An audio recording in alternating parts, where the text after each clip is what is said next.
just because she's a woman, but due to her extensive experience and competence in legal field. During a swearing-in ceremony at State House, President William Ruto expressed his confidence in her ability, stating, "Many people have said you become the first woman in independent Kenya to become Attorney General." Interesting. Now, children begin primary education at age 6 and spend 6 years in primary school, followed by 3 years in junior secondary school and another 3 years in senior secondary school. Now, by this timeline, students are expected to be 18 years old by the time they are eligible for university admission. This is according to Nigeria's Minister of Education, Tam Maman, who provided a breakdown of the education timeline, highlighting that early care typically lasts for at least 5 years. Now, this recent enforcement comes as the government seeks to standardize educational processes and ensure students are adequately prepared for higher education.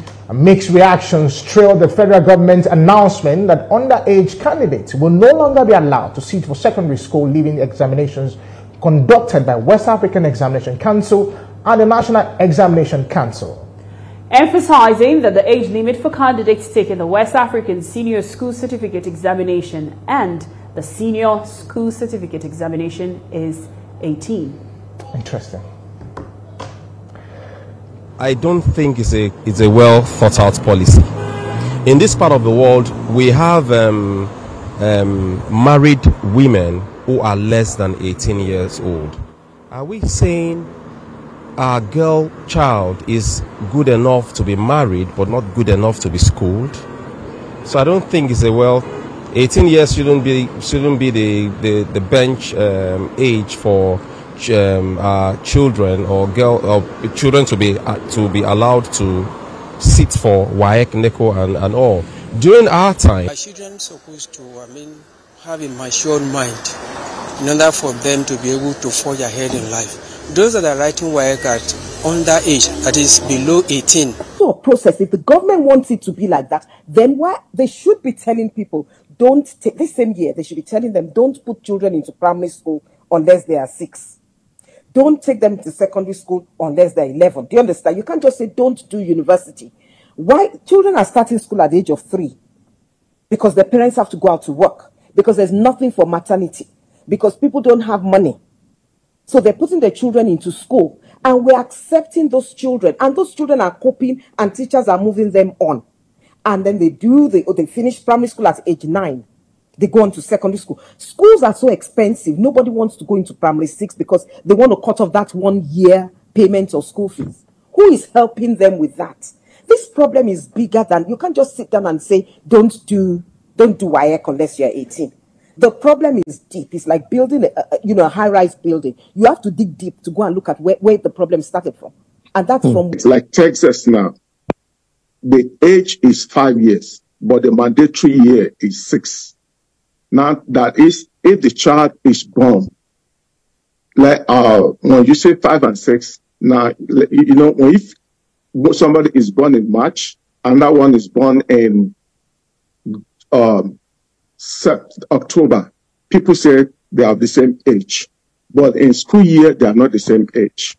Now, here in Texas, if you are not born in August, and if you are not, your birthday does not, if you are not 5 by the beginning of September, the school, when the school begins, now, let's say you will be 5 in October, you will not be able to resume school for that year. Joining us live in the studio is the director of Banki's Private School, Olushola Bankole. Good morning. Good morning. It's a pleasure being here. And good morning, Nigerians. All right. So, opinions have been flying, reactions. What do you think limiting, this age limit is a step in the right direction? Anyway, there are two sides to this whole thing. And I think the government needs to be in the middle. That's it.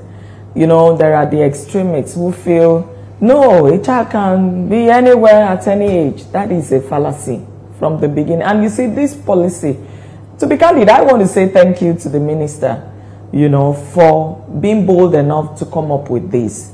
But I have a challenge with where he's starting from. You know, I believe he should have started from the beginning. I am one of those, there are some of us that have been campaigning. In fact, I came with some of the flyers since 2018. And there are organizations, you know, around who have also been, you know, clamoring for bringing back primary 6. In fact, primary 5 is even flying away. There are schools that are terminating primary school in primary 4. And some are agitating, age does not contribute to maturity. It does.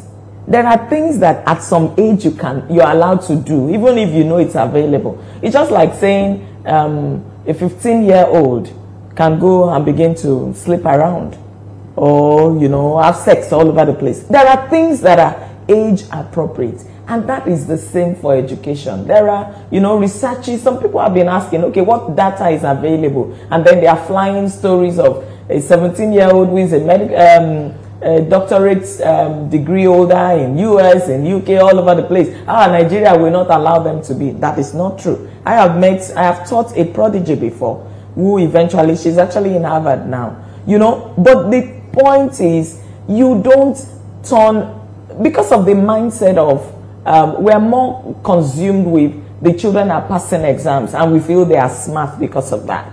That does not, you know, even when we are measuring cognitive development or cognitive ability of children, you need to look at age appropriateness. That is what is used to even develop the curriculum. What should a child who is this age be doing?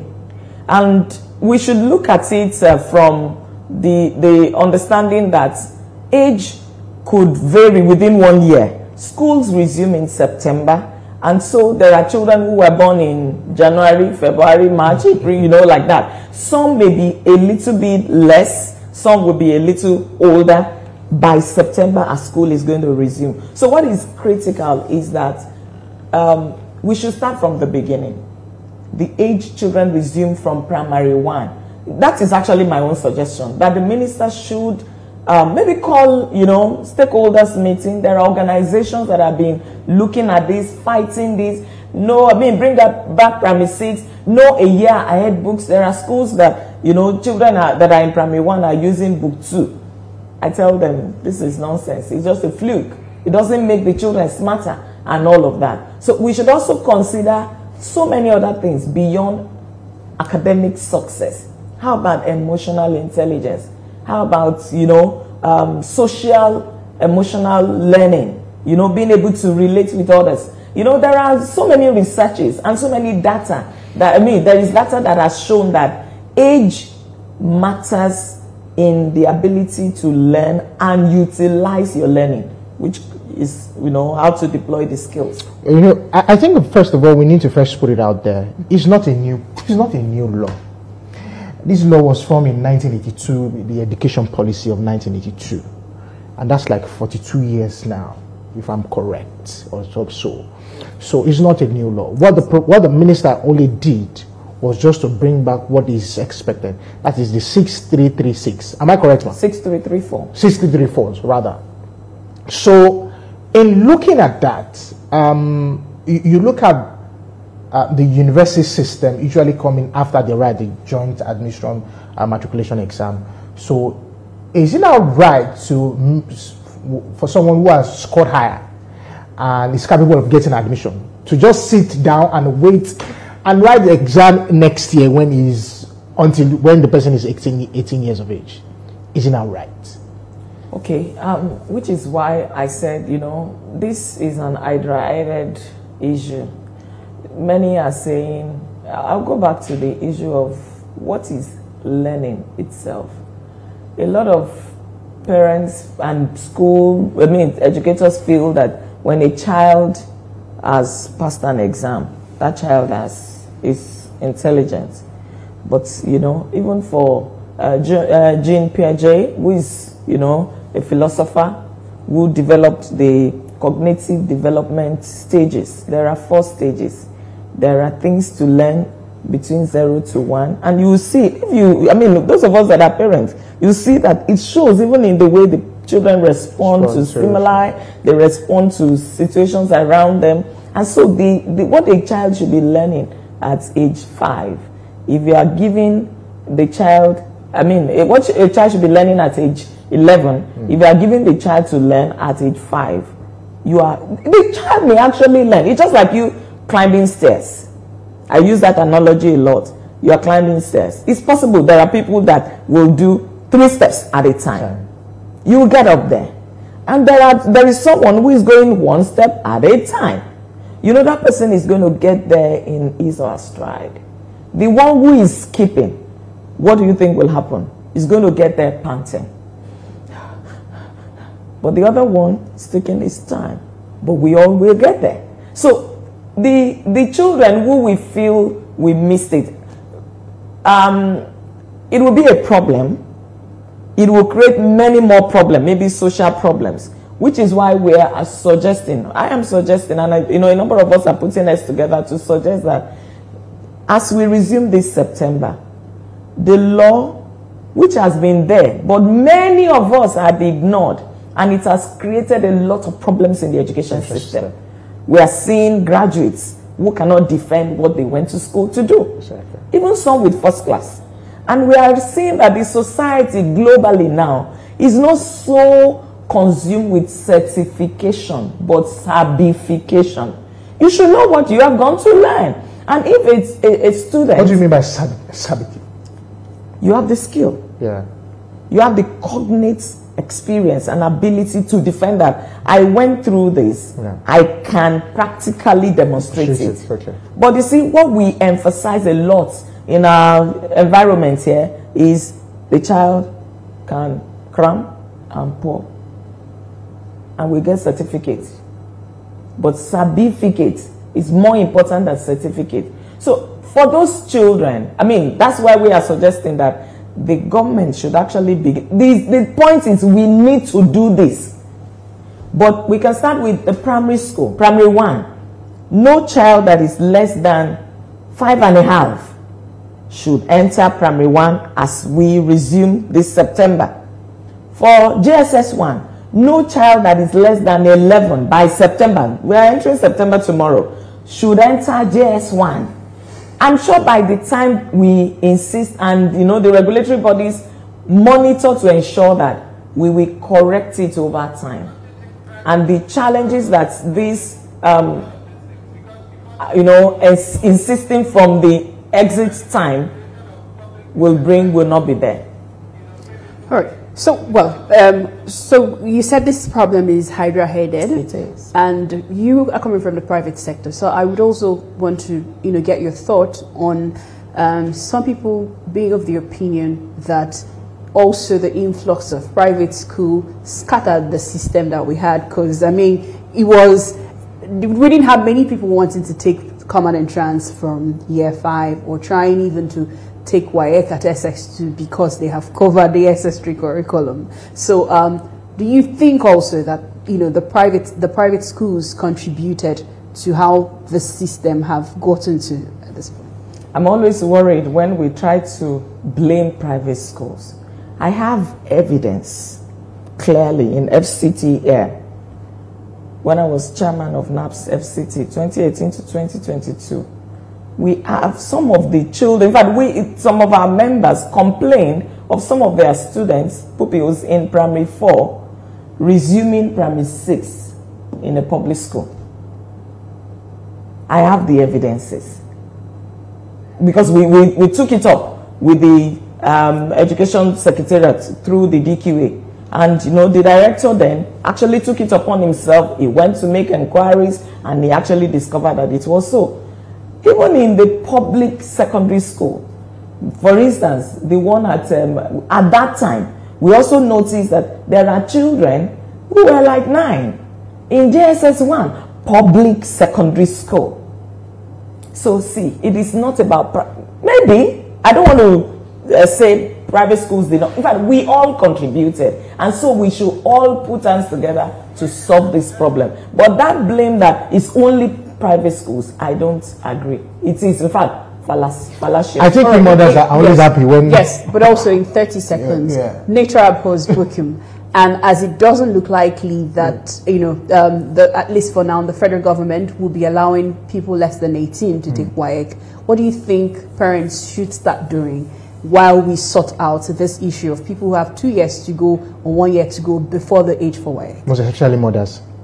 Anyway, I want to believe that the federal government is going to look into that, because, part of some of the statements the minister made is that, because, if a student is even going to be, the policy basically from, what some of us have looked at, expects that they should be 18 by the time they are getting to university. But you see, when they are registering for WAEC and NECO and UTME and all that, they will still be like 17. So, and I know in one of the statements, in the news that the minister made, he said, in fact, by the time they are rounding off SS3, they'll be about 17 and a half anyway. If we do what is right, we'll realize that it won't be a problem. So my advice for parents and even educators is that let us begin, make up our mind. This September 2024-2025 session, let's do the right thing. Admit the correct age in each class and don't skip classes. Thank you very much. Thank you so really much appreciate it.